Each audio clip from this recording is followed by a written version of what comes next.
I'm Lauren, an OpenSciEd teacher and facilitator. Today we're looking at Lesson 6 of the Matter Cycling unit. In this lesson, the students will use a simulation. There are a lot of aha moments, and I hope you find that with your students too. Let's get started. First, let's think about how we got here. During the last lesson, we figured out that leaves have small openings on the leaf surface that allow gases like carbon dioxide, oxygen, and water to enter and exit the leaf. We found out that leaves are made of cells and that plant cells have chloroplasts in them that move in response to light. In this lesson, we're wondering how all of these things are interacting inside the plant. So we'll investigate that by using a simulation. Let's take a look at our lesson at a glance. So lesson 2 is a 2-day lesson. There are 2 simulation investigations that the students will do, both requiring the use of student devices. Here's day 1 of our learning plan snapshot. On day 1, in our first sense-making loop, students will review what we want to see in a simulation. They'll spend time considering the simulation they're going to be using, and then they'll conduct an investigation. In this first investigation, they'll figure out that water and carbon dioxide, along with light, interact in the chloroplasts of the plant cells. And they'll actually see the molecules break apart and rearrange to form glucose and oxygen. And that is one of those powerful aha moments for the students.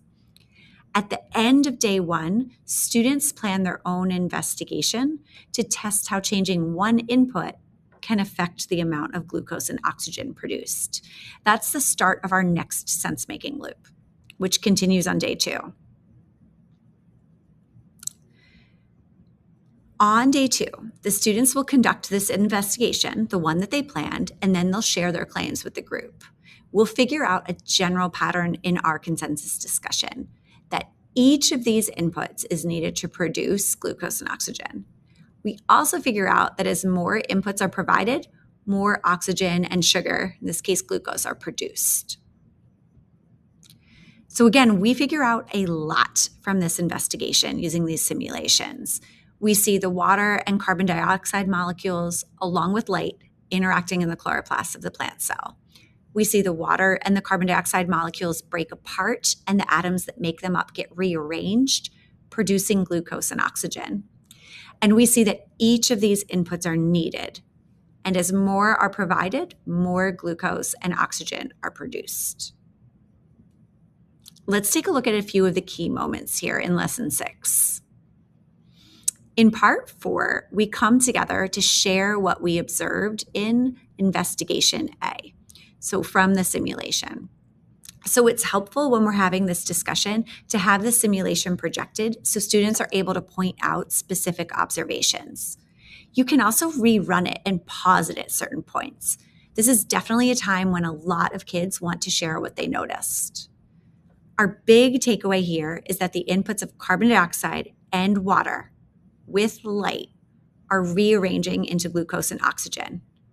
Once we've talked through what we see, we can name this as photosynthesis.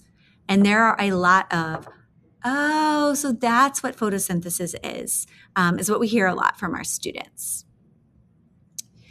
So for part 5, the students naturally want to change the amounts of different inputs. But before they change them, have them make a few predictions.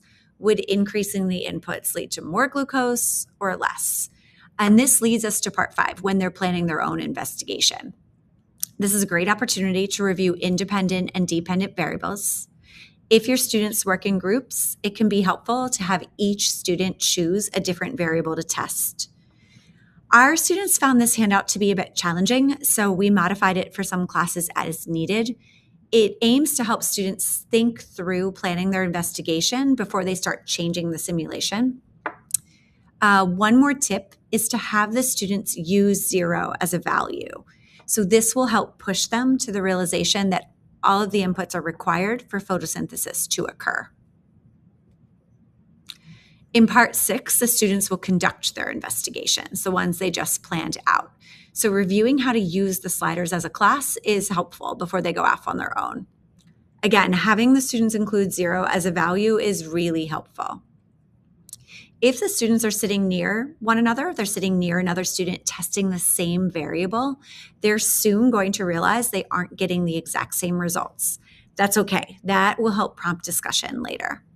We use this data in our school too. We use it as a great opportunity for quick line graphing as well. So we can get in some graphing practice here if that's something that would help your students. This lesson does not require much material management at all, just thinking through how you're going to use the student devices.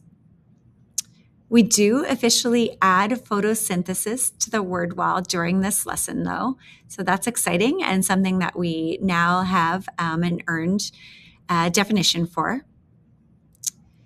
And in our consensus discussion at the end of the lesson, we record what we saw in the chloroplast as a model. So now we're taking the models we've used previously and we're zooming specifically in on the chloroplast. And this is a valuable model that we are going to use in future lessons. So be sure to save this as well. So we leave lesson 6 now with a new understanding of what is happening inside the chloroplast. And we're ready to think more closely about why plants need the light. So students will address that question in lesson 7. So stay tuned for the next video.